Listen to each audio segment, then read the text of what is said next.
Hello, everyone, and welcome to another elite episode of the Get Authentic with Marcus show. I'm your host, Marques Ogden. On today's episode, we are joined by Mr. Chris Thiede. And you know what? Let's bring him on down. How you doing today, Chris? I'm doing great. Thanks for having me today. No problem, my friend. Chris, I'm very excited for this interview. Love your story. But before we get into all that, first question, Chris, what does the word authentic slash authenticity mean to you? So, to me, in the context of what I do, helping executives communicate, authenticity is an input. It's something that you are. It's something that you do, and I'm concerned about the outcome. The outcome, to me, is trust. Basically, what being authentic does is it helps create trust in the people that you're trying to reach, whether it's customers, buyers, employees, stakeholders, whoever you're trying to reach. Trust is really the currency I think that is most important today, and authenticity is one of the most important things that helps you get there. I love that. Ladies and gentlemen, I always say people buy from who they know, like, and trust. For example, right, Chris, I received an email earlier today from a client.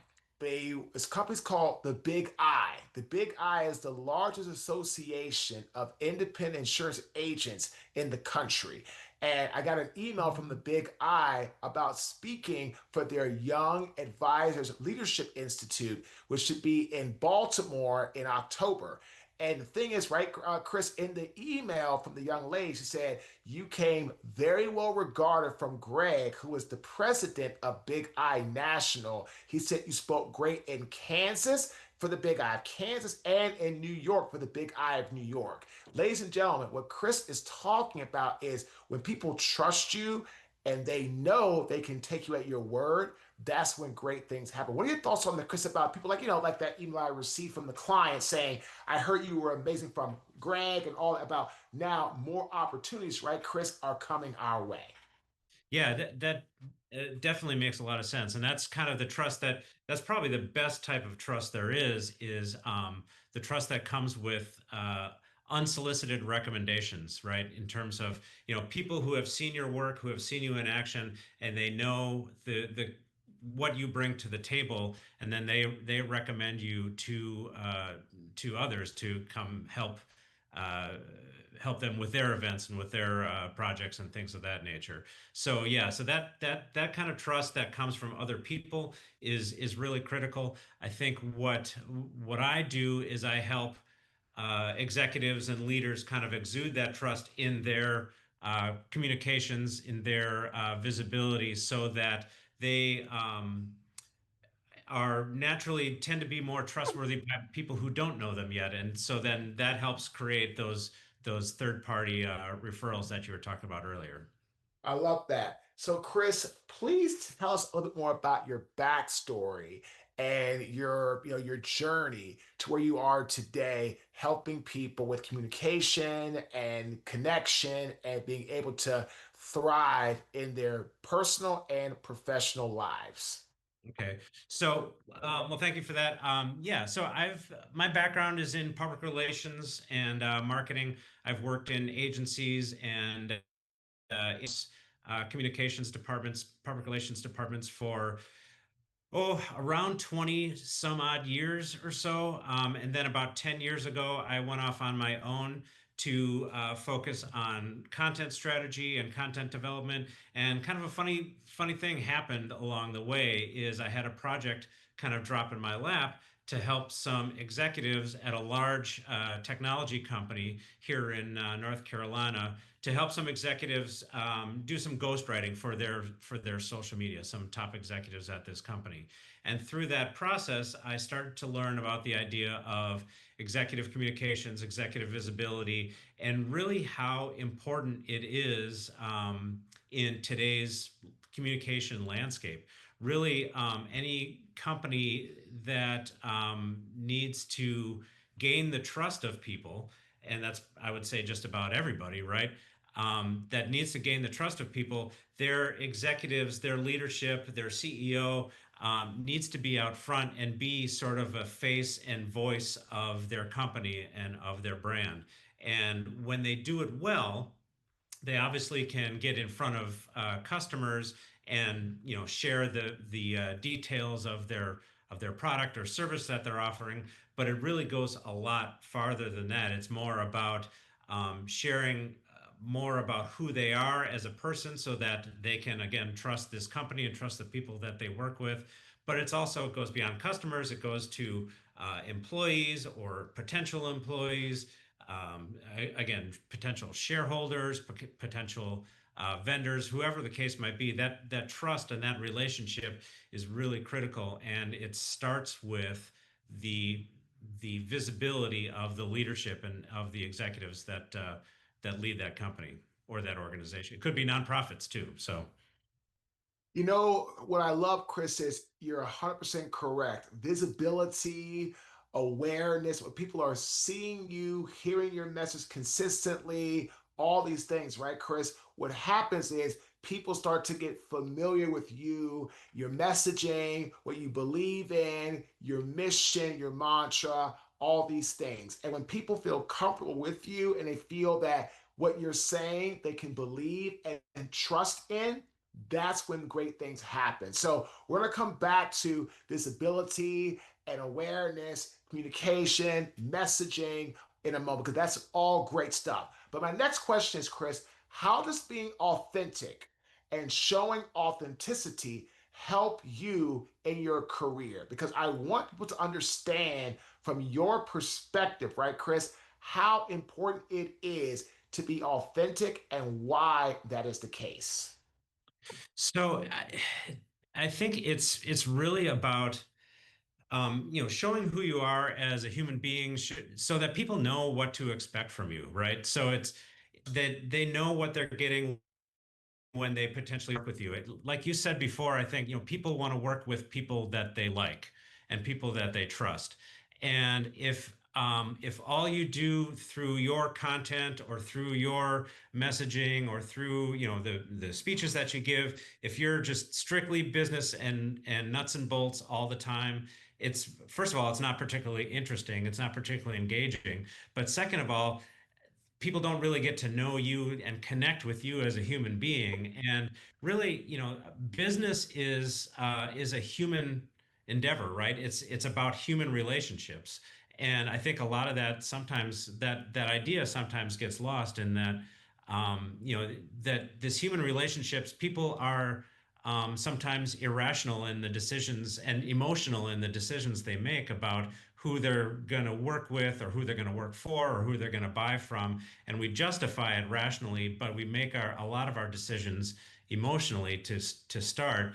And if you can connect with people on a human level, that gives you a leg up, and just kind of creates a gravitational pull that people want to be around you or want to be associated with you. They want to be part of your story potentially um, if you are authentic, if you are true to who you are, and and uh, and and sharing who you are through your words and through your voice.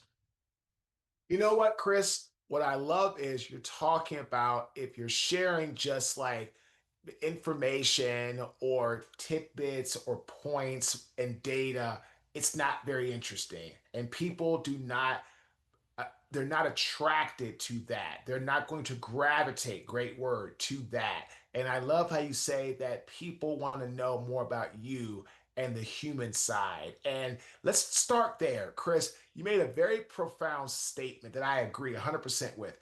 People buy emotionally first and then justify it with rationale after the fact.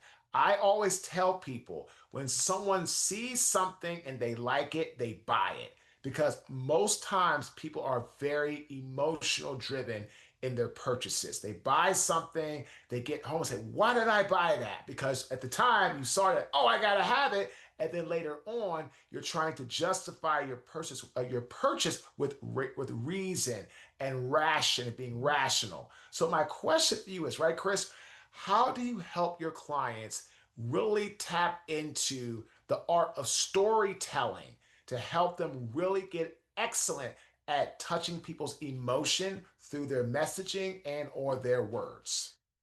So that's a great question. And there are a million ways to potentially do it. It really depends on who they are as an individual, who their company is, who their organization is, and probably most importantly, who their audience is. So, and a lot of the companies that I work with are, B2B type companies that have it's not like impulse decisions that their customers are making. They have to think through a lot of things potentially. Their products and services are very expensive, and they have to think through a lot of rational and informational kinds of things to make the right decision.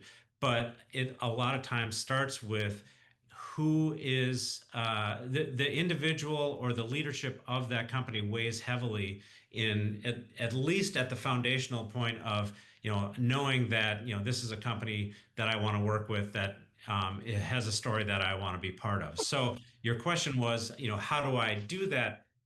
It starts by getting to know the individual executive's style. So we're all different. Everybody is different in terms of how they present themselves, how outgoing or outspoken they are, or they're, how they like, how comfortable they are in front of a camera, for example. So you think of somebody like Gary Vaynerchuk, right? He is really, really outgoing, and he's always on camera and always sharing things about himself, about his company, about his people.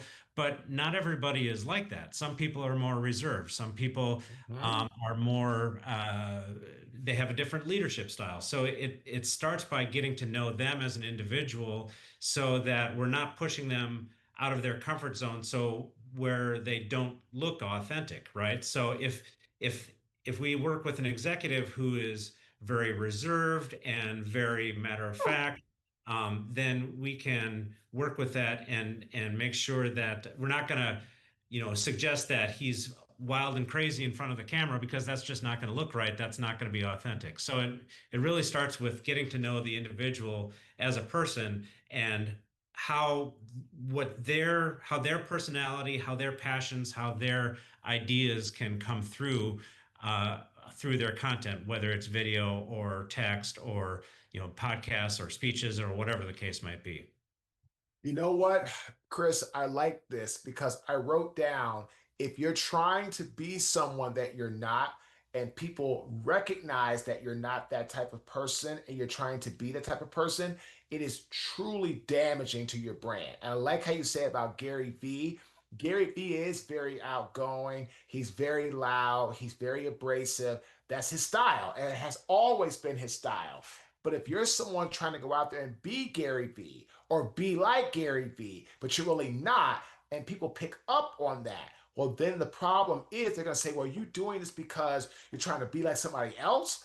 Or are you doing this because you want to get our money? Or are you doing this because you're trying to sell us on someone that you want to be, but that you're really not? And so Right. this is really great stuff, because at the end of the day, right, Chris, people are going to know if you're full of it or if you're fake or if you're phony. So it doesn't do you any good trying to be someone that you know you can't be. So, Chris, here's my next question.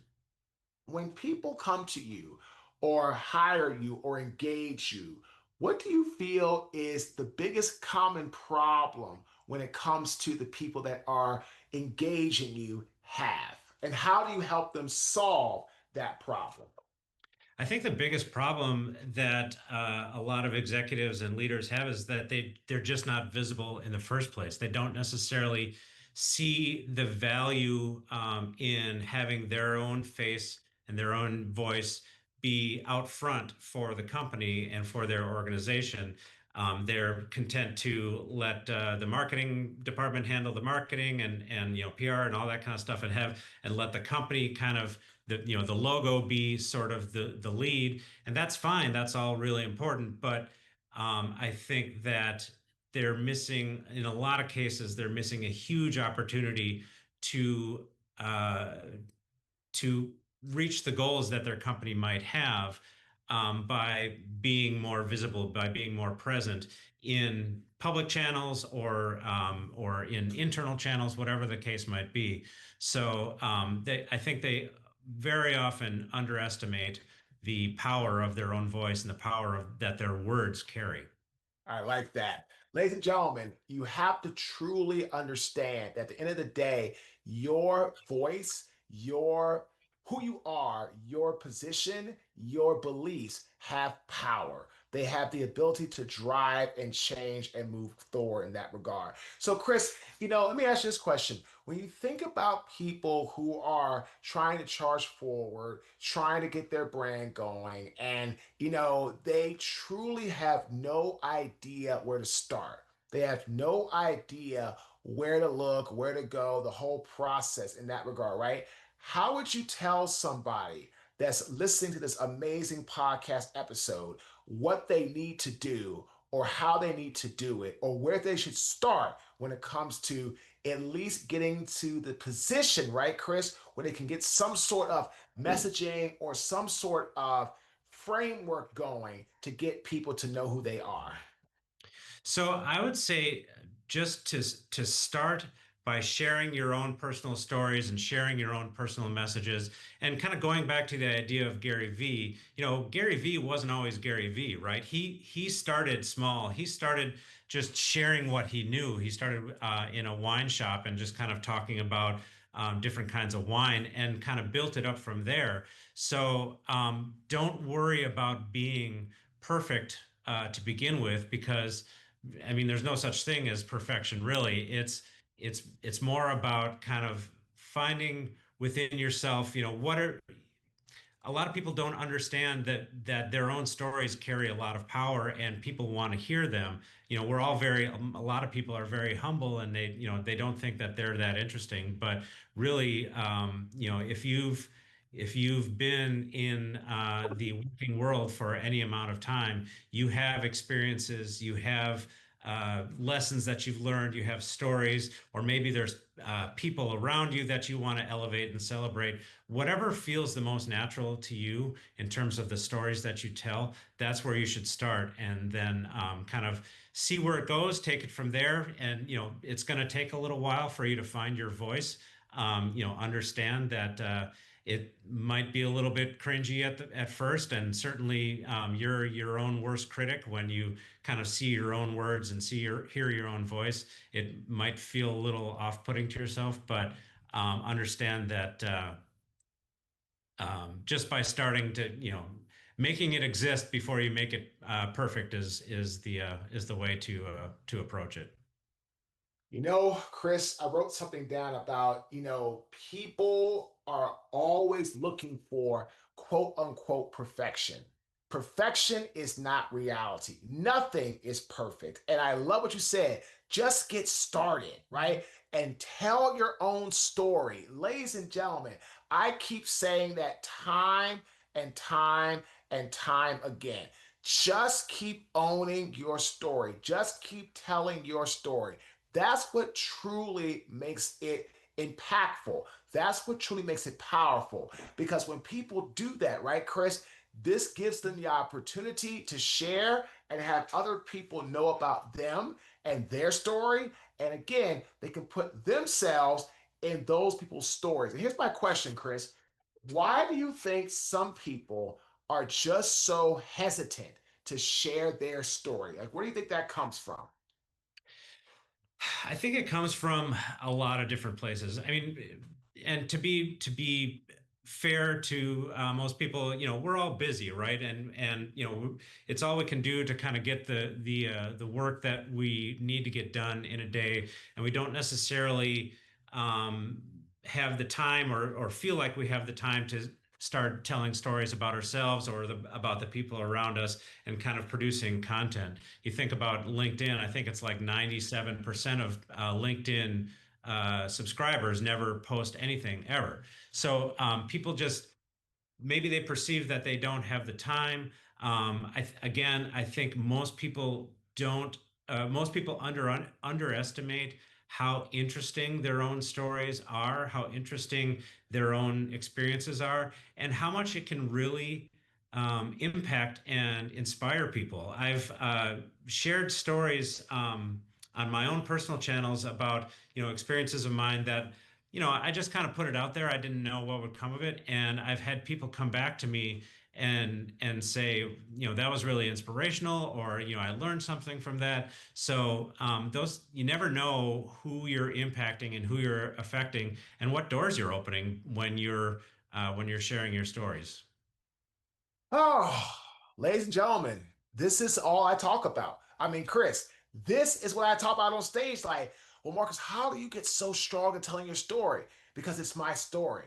Aren't you afraid people are gonna judge you? People are gonna judge me anyway. Well, aren't you afraid of sharing your failures? Why? Failures aren't fatal. Failures are learning lessons. That's what they are. Ladies and gentlemen, you heard Chris say it. It is within your best interest and the best interest of others to share your story, because your story is just that. It is your story. It is powerful, it is unique, and it is you. And you need to start doing that, because that will allow you to connect with people on a deeper level than you ever imagined. What do I always say?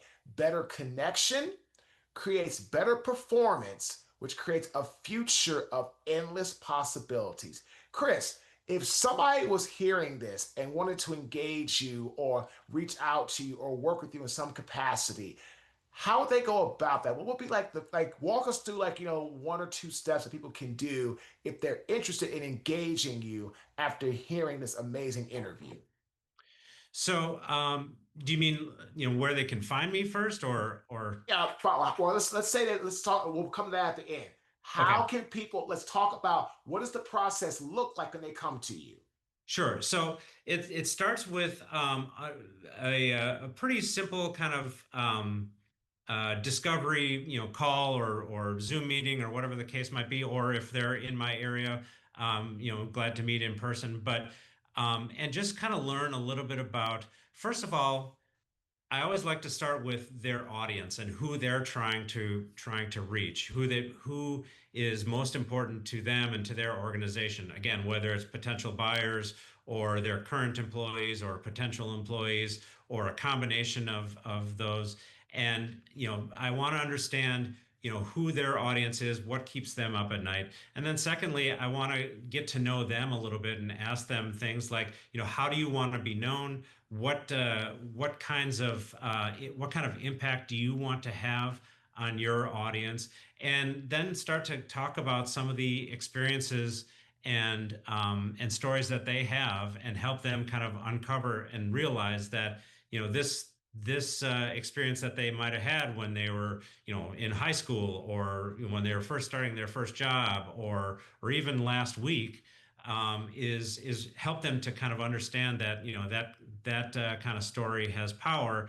And we talk about, okay, what's the balance here between sharing those types of stories, but then also help sharing the types of information that is going to help their target audience make the decision that they want them to make, whether it's to purchase their product or service, or inquire about working at the company, or just be, if they're current employees, be um, more motivated and inspired to continue to reach the company's mission. And Chris, this is exactly why I asked that, because that's the type of information that people need to know about what it would be like to engage you, because I want them to understand it's very customized. And I love your answer. You need to know who is the audience that they are trying to reach, because if you know that, you can build off everything else. Chris, great interview. How can our audience connect with you? Website, email, how can people get in touch with you? There's a couple ways. First of all, you can go to my website, which is voxia.us. That's VOXIA.us. Or you can find me on LinkedIn, Christopher Thiede, and connect with me there, and send me a direct message. And happy to engage in conversation.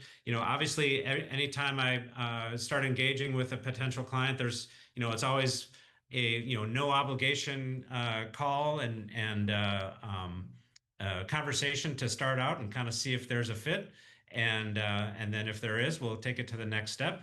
But if not, I'm always just glad to be connected with new people. Love it, Chris. Thank you so much for a truly inspiring episode. And I take notes when I listen to people because I like to formulate my authentic tip. And here's my authentic tip. In life, be somebody that understands communication is the number one way to build trust with people. And when people trust you, they will buy from you, they will refer you, and business gets so much easier. So, again, communication is the bridge between you and the client, and trust is the foundation that that bridge is built off of.